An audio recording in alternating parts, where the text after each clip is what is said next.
Hello everybody and welcome back to another My Porch Prints tutorials. This is Kyra and today I'm going to be showing you how to create this faux leather junk journal cover.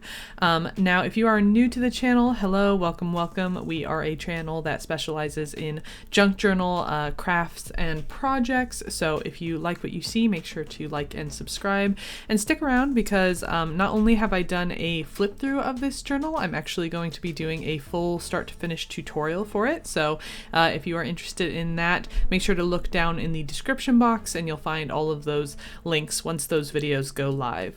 Now, if you are just here to kind of make your journal cover and move on, you can go ahead and jump to the timestamp that you see shown on screen right now, and that'll take you to the final method that's just real quick and simple and shows you how to make the faux leather cover for your journal.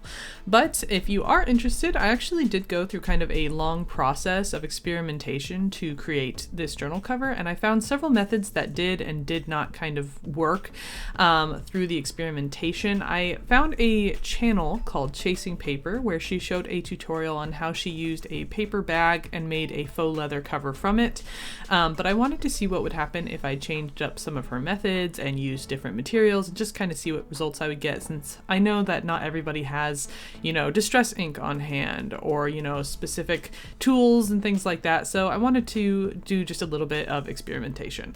However, the final results that I got weren't quite what I was looking for, so I decided to try some of my own methods. We designed a new faux leather paper for this, and I was much happier with that result and how it turned out. It was just a little bit more what I had in my head for this cover, and it gave me a couple of different options for leather, like types of leather and how they look and feel. So if that interests you, make sure to just kind of stick around and watch the process of what did and did not work.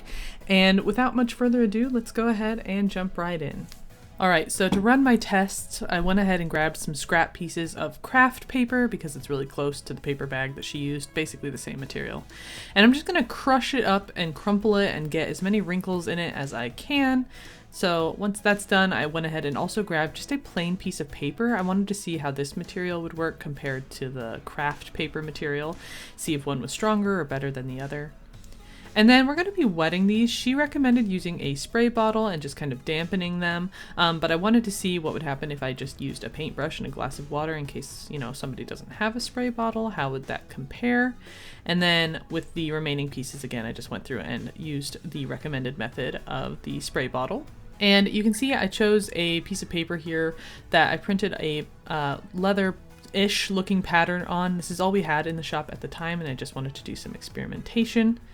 And then this is kind of the weird bit, is adding a little bit of conditioner, not 2-in-1, it has to just be pure conditioner, and massaging it into the paper. Now, I think I used a little too much, and it definitely softened the paper and actually made it really easy to tear. So I wanted to see if maybe the Kraft paper was a little bit stronger, so I'm going to kind of roughhouse with it here, but it actually also tore. So when you're doing this, like if you're going to massage the conditioner in, you'll want to be kind of gentle with it. And the purpose is just to kind of make it more fabric-like by softening up the fibers in the paper. However, I noticed with the one that I painted with the water and paintbrush, it just got way too wet and was pretty much unusable. I feel like it's not working properly. So I would recommend the spray bottle method. If you just find a cheap spray bottle, it's going to make things a lot easier. And then you're supposed to let it dry completely. I tried to speed things up with a hairdryer since this is just experimenting. But when it came to the inking part of the process, again, I tried it on the printed paper just to see what would happen. You really can't see any difference, so that was, yeah, kind of pointless. But when it came to the actual like Kraft paper, you're trying to lightly cover the raised like portions of the paper, like the wrinkles in it, with the ink. However, because mine was still kind of damp, I feel like it was a little bit harder, and you can see like with the really wet piece, it doesn't work at all. It just, you know, marks where my fingers are. So that piece is unusable now, so I'm just gonna trash that. On the drier parts of the paper, it definitely worked a little bit better. However, I still had to be careful where my fingers were. It tended to kind of pick up the imprints of where my fingers were under the paper, and it just, I don't know, it didn't look quite right. So getting a little frustrated with the ink, I decided to move over to acrylic paints and just use a dry sponge brush to kind of brush it on. And I do feel like it was a little bit more of an even application. I had a little more control over it, so you can kind of see on the left is the ink, on the right is the paint, and it gives just a slightly different look. And then for giving it a glossy sealed finish, she recommended Mod Podge. I wanted to try the spray version that I had. In the end, you can kind of see on this side is where I did about 2 coats, but it's just not very shiny on the other side where I only did 1, and it was just kind of a pain. I feel like, I don't know, it didn't turn out as well. So I decided to go ahead and try her recommended method of using the regular, like solid type of Mod Podge. And something to take note with this, it is such a strong chemical smell. I was suffering, I'm not gonna lie. If you're gonna do this, I would highly recommend having a fan, a well-ventilated space. It is strong. You can get this at any craft store. I actually got mine at Walmart, so it's really readily available, but you do want proper ventilation. And that's another reason I'm not going to recommend the sealer. It's difficult to use in an enclosed space. It didn't really show up as well as the one I painted on, so I'm not going to recommend that. Same with the water and the painting it on. Just I'm not going to recommend those methods. I think it just made things a little harder than it needed to be. However, I really did like the conditioner, so I will recommend it. As far as I know, it only has to be pure conditioner, no 2-in-1, but it doesn't otherwise really matter what conditioner you use. And you can see here I have some of the final results. This is the one that I inked. I don't really like how it got where my fingers were, and the final result just didn't quite turn out. However, this is the one with the acrylic paint. I think it looked a little bit better. However, it's kind of giving human skin leather. I don't know, it just wasn't quite what I was looking for. And then on the printed piece, I actually did like the result with kind of the raised texture on it, but I felt like this didn't really look like leather. Like the print itself wasn't really giving leather. So I went ahead and asked my mother if she wouldn't mind putting together some new papers for our shop, and that's how we came up with these leather scrappy papers. We have the plain ones and the patterned ones. I'm going to be using the plain one for my next experiment, and I'm leaving the top left one plain because I think already as is, just out of the printer, this looks kind of like leather, like more than my other experiments. But I'm gonna do a little bit more. So on the top right, I went ahead and just did one like thin layer of the Mod Podge, and then on this bottom right one here, I'm wrinkling it up first, and already you can kind of see that gives it kind of like a very old leather look. And on one half of that, I'm going to be adding the Mod Podge just to give it a little shine while leaving the other side matte. And for the final piece, I'm going to do kind of the full method that Chasing Paper recommended here. So I'm going to wrinkle it up and then go in with some water, just a spray bottle, just dampening it.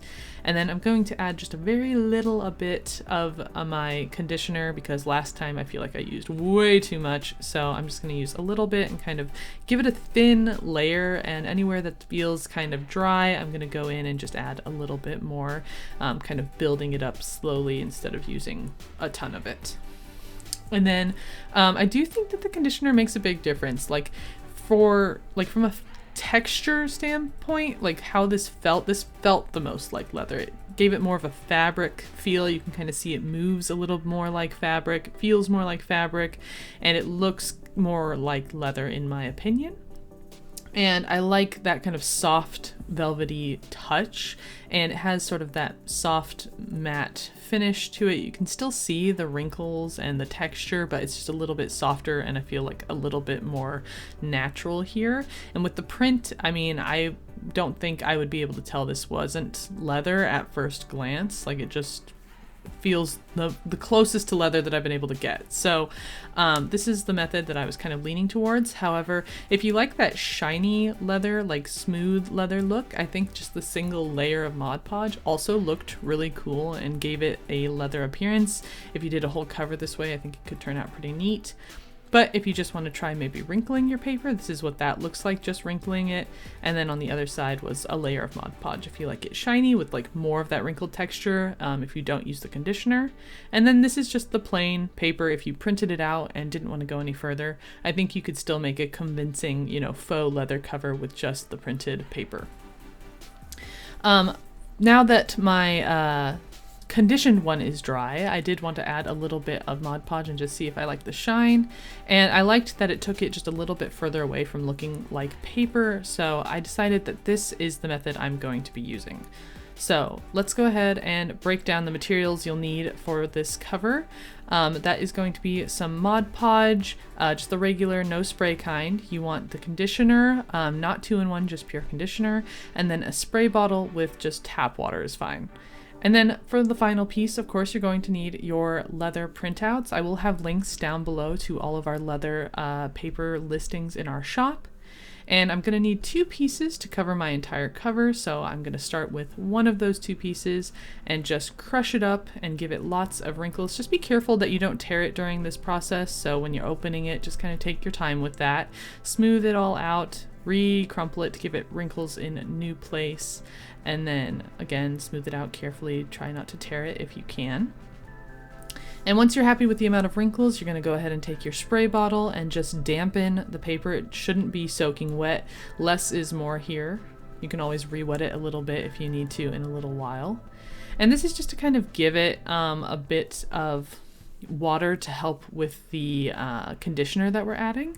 So I'm going to add just a little bit more of wrinkling here, just crush it up a bit. And then I'm going to take my conditioner and start off with just a little amount of it. You don't need too much, you can always add more. And I'm just going to sort of try to evenly distribute it over the sheet of paper. And again, this is to soften up those fibers and give it a more fabric-y, leathery feel so that it's just a bit more realistic. All right, so take your time and smooth all of that out. Let it soak into the paper here. And then try your best to let this dry. I'm going to be using a hair dryer to kind of speed up that process a little bit. Now for my method, it doesn't have to be 100% dry, so once you've got it mostly dry, you can go ahead and set it aside and work on the second piece, doing the exact same process. And once that's done, go ahead and go back to your first piece. You can see I still have a couple of areas here that are a little damp. It's no big deal. And then this is the second one that I made. This one's going to take a little bit more time to dry, but they're pretty much ready for Mod Podge. So this is kind of what it looks like before the Mod Podge is added on. If you kind of like that matte leathery look, that's sort of what you would have to work with. And if you want to add the shine, I'll be showing you what that looks like right now. So I'm going to take my brush, just dip it into the Mod Podge and paint a thin layer. And I'm just kind of working carefully here to smooth out all of that product and make sure that it is as, you know, smooth and worked in as possible. I don't want like huge glops of it anywhere. And I'm just going to work row by row and carefully cover the entirety of my paper. And you could always add a second layer if you want it to be even glossier. I'm just going to go ahead and try to go for kind of a natural gloss look here, since I'm kind of wanting mine to look like old leather. And you can kind of see what one layer on the left looks like compared to none on the right. So you can sort of choose for yourself if you like the matte or gloss look.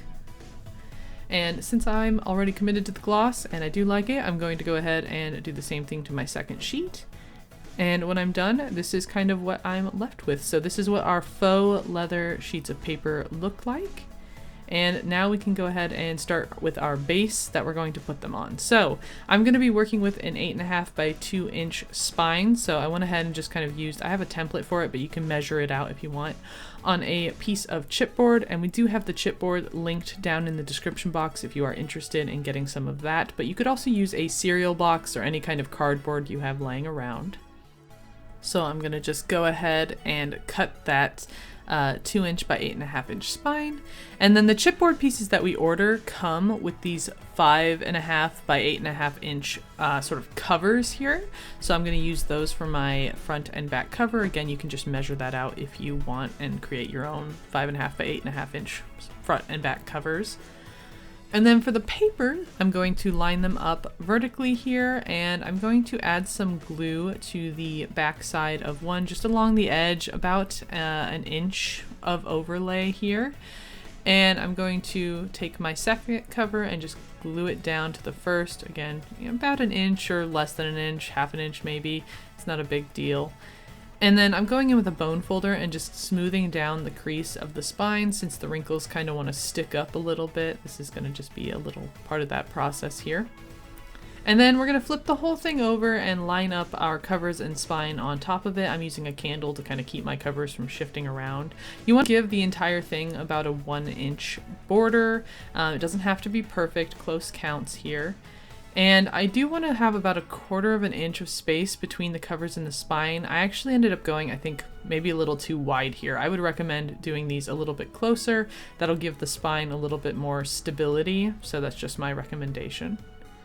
And then we're going to glue the corners down. So just folding them up, trying to kind of keep them at a 90-degree angle. That's just going to make things a little bit smoother, nicer, a little bit easier to work with. And we're going to get those corners as close to our chipboard as possible. You can see kind of just like it's right up against the corner with that fold. And then I'm taking Fabri-Tac glue and I'm going to be gluing my corners down. Fabri-Tac is the glue of choice for us because it's not water-based, so it doesn't wrinkle our paper and it dries really quick, so we just happen to use it for pretty much everything. Works on fabric, paper, even metal works really well with this glue, so kind of pricey, but we recommend it. And then we're going to glue down all of our edges once those corners are glued down. So just folding them over like this and then pressing them flat and gluing them down again right up to the edge of the chipboard. And you're going to do that for all of your edges, just like so. Go ahead and work with it. Could be a little tricky. You might have to hold it for a minute with these wrinkles. They kind of want to pop up. But once that's done, this is kind of what the base of our journal cover looks like on the inside. And you can see it just kind of folds right between those chipboard pieces and creates, you know, a book cover appearance. Now I'm going to be decorating it in a different video, so this is just kind of to show you how to create the base for your journal. If you want, you can actually curve the cardboard of the spine and give it a curved spine. Just keep in mind that this will make your spine technically smaller. It won't be as wide once you curve it, so if you're making a really, really thick journal, you might want a larger spine. And you can see here what I meant about having too much space in between the chipboard pieces. It makes it a little less stable. I will be showing you in the video how you can increase the stability later if you accidentally have too much space, but you know, just to save you some time, maybe make your pieces a little bit closer than mine. All right, so that is going to be it for the faux leather journal cover tutorial. If you want to see how I decorated it with the hardware and created this sort of scrappy spine, make sure to like and subscribe, and I will see you in the next tutorial. Thanks so much for watching. Bye!